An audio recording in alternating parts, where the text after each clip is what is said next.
안녕하세요. 강남대학교 실버산업학과에서 일하고 있는 박영란입니다. 네, 오늘은 케어유의 신준영 대표님과 함께 진행을 하게 되었습니다. 안녕하세요. 케어유의 신준영입니다. 네. 오늘 특별한 손님을 모셨는데요. 시니어 비즈니스 라이프의 대표이신 최학희 대표님이십니다. 사실 최 대표님은 제가 생각하면 저의 전우 같다는 생각을 하게 되는 분이신데 오래전에 실버산업 전문가 포럼에서 함께 활동한 경험이 있고요. 최근에 사실은 이제 시니어 비즈니스 분야에서 많은 구독자를 가진 유튜버로 활동하고 계시고 또 시니어 레거시라고 하는 책도 만드셨습니다. 그래서 오늘은 이제 최근에 시니어 비즈니스 분야에서 어떤 일이 진행되고 있는지 다양한 이야기를 시작해 보도록 하겠습니다. 네, 오늘 함께 해주셔서 감사드리고요. 네, 소개 간단하게 자기소개 부탁드리겠습니다. 네, 안녕하세요. 저는 시니어 라이프 비즈니스를 연구하는 최학희라고 합니다.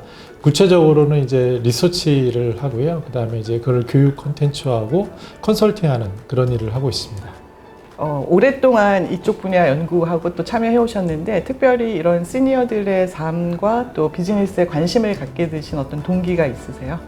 네, 제가 그 2000년 좀 안 됐을 때인데 이제 그때 닐슨이라는 기관에서 그 연구를 했었습니다. 근데 그때 이제 얼핏 보게 됐는데 영국의 노인 인구가 제가 생각한 것보다 높더라고요. 제가 그때만 해도 뭐 30대 초반이었던 것 같은데 그래서 그럼 이 시장이 뭐가 있겠구나라고 생각을 했고 전 트렌드에 관심이 있어서 뭐 박연한 교수님이 명예회장님으로 계신 실버산업 전문가 포럼을 찾아가서 그때부터 이제 관심을 가지면서 하던 일이 이렇게 한 23년 정도 된 것 같습니다.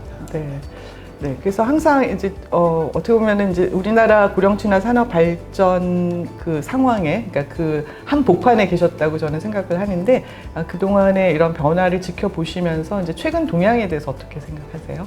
네, 그 처음에 뭐 교수님들 기억하시겠지만 그때 논쟁은 복지랑 비즈니스에 대해서 이게 병립할 수 있느냐 뭐 이런 가지고 얘기를 했었고 노인 장기 요양 보험이 오면서 뭐가 있겠다라고 생각을 했고 또 제가 이제 교수님 회장하시고 제가 사무총장 했을 때 중국에 이제 초청받아서 발표했을 때는 야 이거 중국 사람들까지도 관심이 있어요. 그럼 뭐가 되겠다라고 했지만 그때부터 하시던 분들이 선배님들 뭐 한 20년 하셨지만 정말 피와 땀과 눈물 흘리시면서 악전고투 하시고 계시잖아요. 근데 이제 그러다가 이제 2년 후에는 초고령화 사회인데 그러면은 이제는 뭐가 바뀌는 게 공공, 민간, 비영리 전방위적으로 일어나고 있고 그런 것들이 이제 체감하면서 요번에는 조금 바뀔 수밖에 없겠다. 그게 이제 일단 양적인 면에서도 그렇고 질적인 면에서도 이제 기업들도 관심이 더 높아졌고 그래서 여전히 일본이나 이런 고령 선진국과는 차이가 있지만 그 갭을 좀 좁히는 게 가시화되지 않을까 생각하고 있습니다. 네. 저희도 지금 시터뷰 이제 시작하고 있는데 벌써 구독자를 10,000명 이상 가지고 계시고 사실은 이게 시니어 비즈니스라는 게 어떻게 보면은 시니어 비즈니스로 무슨 얘기를 할 수 있을까라고 했는데 벌써 한 1,200여 개의 컨텐츠들을 업로드 하셨는데 그 컨텐츠들이 좀 어떻게 분류를 나누시고 또 여태까지 이렇게 운영하시면서 보람 있는 일도 많으셨고 어려운 일도 많으셨을 것 같은데 그런 부분들 좀 저희도 인사이트를 얻을 수 있도록 좀 나눠주시면 좋을 것 같습니다. 네, 그 이제 일단 구분은 제가 실은 잘못한 포지셔닝이었는데요. 시니어 라이프 비즈니스 이 세 개의 키워드를 다 가져간다는 게 개인이 불가능한 도전이었는데 제가 그냥 하고 싶어서 했던 것 같고 그래서 구분을 한다면은 라이프 스타일, 비즈니스 트렌드 두 개를 좀 좁혀봤습니다. 근데 이것조차도 개인이 하기엔 너무 큰 거였죠. 근데 이제 그래도 그 가능했던 것은 제가 벌써 한 4년 된 것 같은데요. 그냥 남들 보든 안 보든 그냥 꾸준히 하다 보니 저는 양을 생산하는 건 자신이 있고 그래서 하다 보니 된 것 같고 지금은 이제 한 2년 정도 뭐 웰다인 문화운동이라는 기관에 유튜브 PD도 하고 유튜브 강의도 좀 많이 촬영을 해서 뭐 책도 내고 이렇게 했는데 그러면서 제가 배운 것이 있다면 지금은 예전 초기랑은 좀 다르겠다. 그러면 사람들이 뭘 원할까 했을 때 뭔가 진정성 있는 컨텐츠를 찾겠다. 뭐 많은 사람들은 기술적으로는 썸네일과 제목이 여전히 80% 90%다라고 얘기를 하고 여러 가지 그게 또 사실이고 그런 것들이 사실이지만 조금 더 길게 보면 시청자나 트렌드가 바뀌어서 정말 양질의 컨텐츠를 주는 것에 귀를 기울일 것이다 라는 것 하나고요. 두 번째는 어차피 검색으로 갔기 때문에 이제는 검색 키워드를 잡아야 된다. 이게 좀 방점이 있는 것 같습니다. 그래서 예를 들어서 제가 최근에 4차 산업혁명과 통계 이런 거에 대해서 어떤 그 기관에서 기조 발표를 그 초청을 받았는데 MZ 세대의 그 검색은 유튜브고요. 소통도 그렇게 되고 그리고 트렌드가 그렇게 되다 보니까 여러 가지 결국 유튜브 콘텐츠에 많은 사람이 안 보더라도 차별적이고 많은 사람이 안 보더라도 진정성과 양질의 퀄리티가 담은 거를 꾸준히 해나간다면 어느 순간 키워드를 점령하게 될 거고 그것이 좀 작동하지 않을까라는 생각이 있고요. 좀 어려운 점은 여전히 저의 태생적인 한계인데 개인적인 욕심도 많고 그 다음에 너무 재미도 없고 그래서 실은 최근에 올려도 구독자가 10,000명이라고 그러지만 뭐 30명 안 보는 것도 많거든요.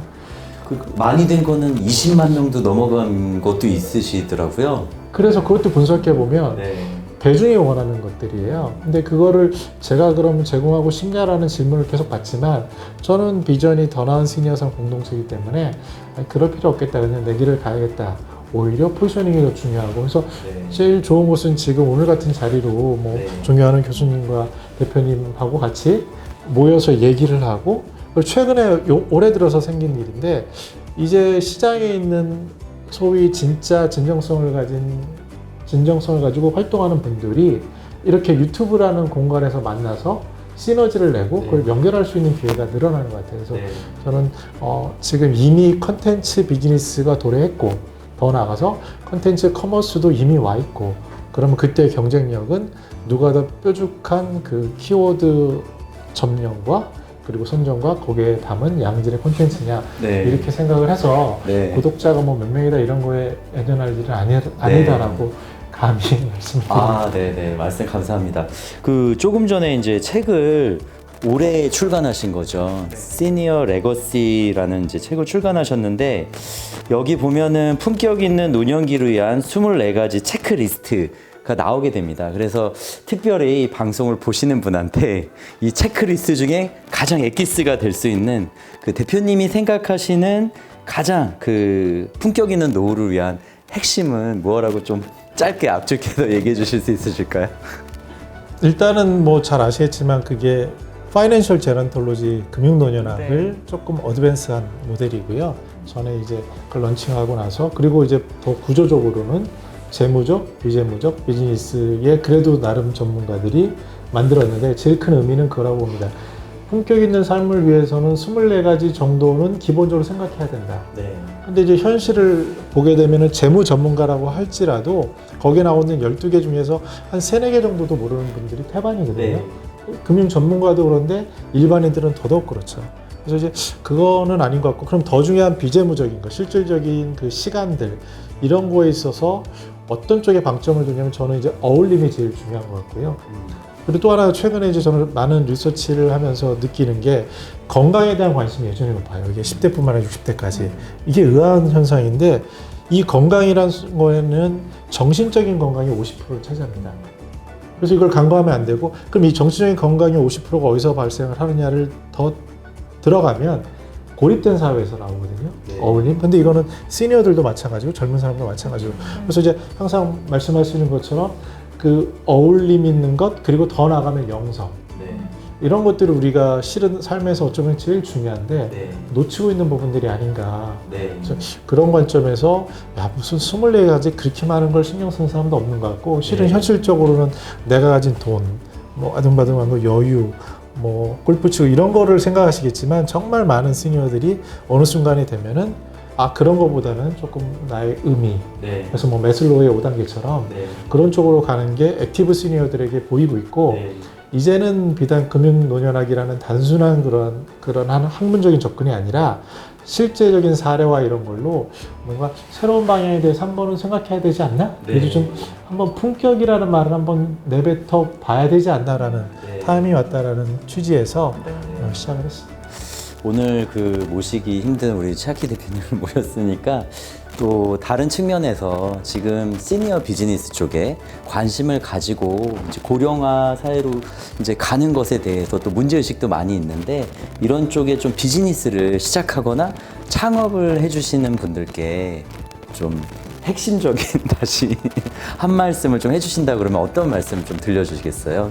저는 옆에 계신 신유영 대표님을 배우면 된다라고 말씀을 드리는데 여기 여러 가지가 다 들어가 있어요. 왜냐면 첫 번째는 그 진정성이죠. 그 특히 이제 요양시설 이런 데도 뭐 너무 잘 알지만 누가 운영자가 어떤 철학을 갖느냐가 다잖아요. 실은 거기에 그 반영이 여러 가지 뭐 기술적인 거 뭐 시설적인 걸 얘기하지만 그 속살을 들어가 보면은 결국 운영자의 철학인데 이 비즈니스에서는 결국 진정성이라고 보고요.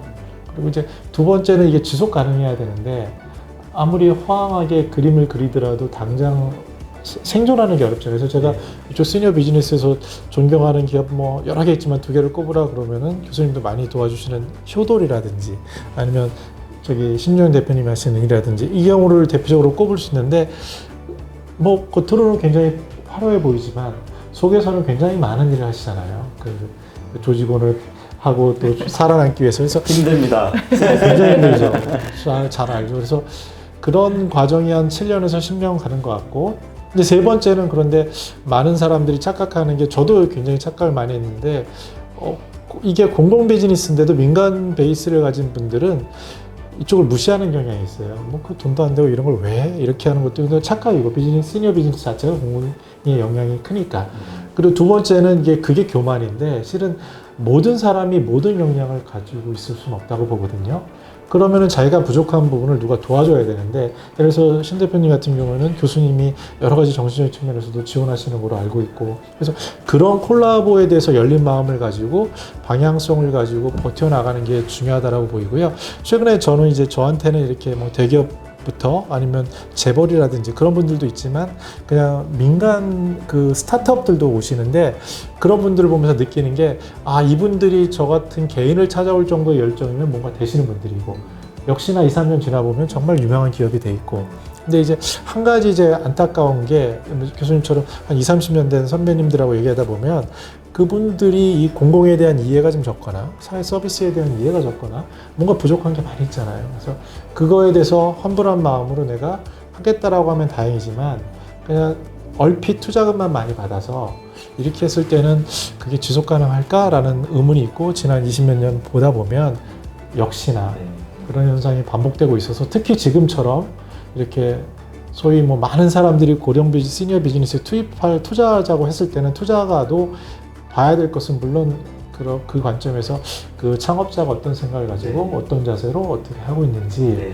그게 다이지 않을까라는 말씀을 옆에서 보면서 그렇게 말씀을 드리고 싶습니다. 네. 이렇게 오래간만에 이렇게 대표님 말씀 들어보니까 사실 우리나라 실버 산업의 약간 역사, 그리고 지금 현재, 그리고 또 미래, 약간 그런 축으로 생각을 하게 되는데, 그 세대가 좀 변화하고 있는 것 같아요. 이 분야에서 일하시는 분들이. 근데 이제 확실한 거는 저희가 20년 전에 이런 일 시작했을 때는 우리나라의 65세 이상 고령자가 500만 시대가 올 거다. 이거를 이제 얘기했어요. 근데 불과 몇 년 사이에 이제 1000만 시대 이렇게 얘기하고 있고, 그래서 이 시니어 소비자 집단이 늘어나는 거는 확실하고, 그러니까 처음에 이게 복지냐 산업이냐라고 논의했을 때도 사실 이게 주로 공공 영역에서 이런 일들이 많이 있다 보니까 이제 수익 모델을 만들기 힘든 상황이어서 그런 이제 그 이야기도 있었던 것 같은데. 산업, 요즘에 이제 복지도 산업이다라는 얘기도 하고 있거든요. 특히 뭐 장기요양보험제도나 이런 것들은 이게 완전 공공도 아니고 또 완전 민간도 아닌 그런 이제 영역이 있잖아요. 그래서 하여튼 굉장히 다양한 모델이 존재한다. 그러니까 시니어 비즈니스나 이 고령 친화 산업에 다양한 모델이 존재하고 이제 중요한 거는 저는 그래서 이제 소비자 당사자들이라는 생각을 많이 해요. 수요자들이 이제 양질의 제품과 서비스를 필요로 하는데 우리나라에는 아직 절대적으로 이제 그런 것들이 부족해서 그러니까 더 많은 개인과 이제 기업들이 이제 고령 사회를 준비하기 위해서 더 노력을 해야 되고 그러려면은 뭐 제도적으로 지금 개선돼야 될 것도 너무너무 많잖아요. 그래서 지금 이제 시니어 레거시 말씀을 해주셨는데 이제 개인적인 차원에서 아마 이제 개인이 이 노후 준비를 어떻게 잘할 수 있을 건가 하고 또 그거에 대한 여러 가지 그 비즈니스 관점에 그런 얘기를 해주신 것 같고 지금 또 2탄을 준비하고 계시다고 들었어요. 그래서 시니어 비즈니스 트렌드, 트렌드 관련한 책을 곧 이제 출판하신다고 들었는데 혹시 살짝 그 내용에 대해서 미리 좀 말씀해 주실 수 있을까요? 네, 제가 아무래도 리서치를 하고 교육 사업을 하다 보니까 이제 출판사에서 문의가 오는데 연초에 그런 얘기를 한 거예요. 김난도 교수님이 하시는 코리아 트렌드 같은 걸 하고 싶다 그래서 저는 제 역량도 그렇지만 무슨 아직 안 맞아라고 생각했는데 좀 장문의 편지를 보내셨어요. 그래서 어느 순간 또 맞아 떨어져서 그래 그러면은 지금부터 한 3년 5년 정도 하면은 답이 될 수도 있겠구나 라는 생각을 했고 그래서 이제 크게 방향을 이렇게 봤습니다. 뭐냐면 하나는 이제 라이프 스타일, 그리고 비즈니스 트렌드, 또 하나 글로벌 트렌드. 이 관점에서 시니어의 그 삶을 건강과 현금 흐름과 시간의 관점에서 이렇게 매트릭스로 보고요. 그래서 이제 일단은 그래도 틀은 좀 잘 잡아야 되니까 저랑 조한종 센터장이 그 틀에 대한 거를 잡아주고 그 안에 이제 한 40분 정도의 전문가를 모셔서 당신이 생각하는 2024년 키워드는 뭐냐? 근거는 뭐냐? 사례를 달라. 임팩트는 뭐냐? 이렇게 해서 만들었습니다. 그래서 이제 핵심으로 잡는 건 그겁니다. 뭐냐면 시니어 레거시처럼 방향이 중요한 것 같다. 그래서 뭐 많은 사람들은 지금 고립되고 일인이 더 심화되고 이런 걸 얘기는 누구나 할 수 있는 것 같고 그거보다는 그래도 시니어 비즈니스는 이런 방향으로 가야 되지 않는가라는 화두를 던지는 거에 지금 의미를 두고 아마 이제 조만간 나옵니다. 네, 말씀 들어보니까 정말 기다려지는 책인데요. 최근에 이제 통계청에서 노인의 날을 맞이해서 그 고령자 통계, 2023 고령자 통계를 발표를 했고 거기 보면은 사실 좀 우울한 이야기가 있었어요. 그러니까 이제 가장 빠른 속도이고 이런 이야기도 나오지만 그러니까 최근에 조사한 거에 의하면 65세 이상 고령자들 중에 내가 참 괜찮은 삶을 살고 있다, 또 행복하다라고 하시는 분들이 한 3분의 1밖에 안 된다. 그러니까 30% 정도 조금 넘는 거로 나타났어요. 그래서 그거를 보고 정말 심각하구나라는 생각을 다시 했거든요. 그래서 오늘 최 대표님하고 오래간만에 말씀 나누다 보니까 정말 이제 하실 일이 많다 그런 생각이 들었고 대한민국의 고령자들이 하여튼 좀 더 그 건강하고 행복한 노후를 보낼 수 있도록 하는 일들이 굉장히 중요한 것 같아요. 마지막으로 앞으로 어떤 활동 계획이 있는지 조금 말씀해 주세요. 이제 지금은 이제 50대의 그 가장이거든요. 그래서 아이들도 이제 학자금도 들어가서 이제 일을 열심히 할 수밖에 없는데 그러다 보니 이제 그래도 제일 생계수단이 되는 교육이라는 것, 주로 이제 구체적으로는 리서치인데 그리고 그 다음에 이제 리서치와 교육, 콘텐츠를 만드는. 근데 콘텐츠도 이제 이제 그래도 뭔가 지금은 콘텐츠를 만들어내고 결과물을 내는 게 중요하겠다라는 자각을 했어요. 그래서 올해 시니어 레거시, 그 다음에 시니어 트렌드, 그리고 이제 한 4년 전에 했던 그 시니어 마케팅 전문가라는 게 일단 어느 정도 베스트셀러가 됐다 그래서 요거 심화 과정을 또 하고 있습니다. 그래서 이런 것들은 계속 병행을 하면서 콘텐츠를 만들고 제가 다행히 이제 유튜브를 알게 되면서 제 구독자는 10,000명밖에 안 되고 그 다음에 그 안에 조회수도 적지만 그걸 통해서 사이드로 유튜브 PD라는 일을 하게 됐는데 그건 2년 하다 보니까 그걸 통해서 웰다잉의 전문가들을 다 만나볼 수 있고 그 다음에 이제 또 새롭게 시작하는 걸 통해서 고령친화 산업의 전문가들을 만나볼 수 있고 그리고 제가 이제 쭉 활동을 하고 있는 사단법인 시니어 라이프를 통해서는 라이프 스타일을 매주 연구를 하고 있거든요.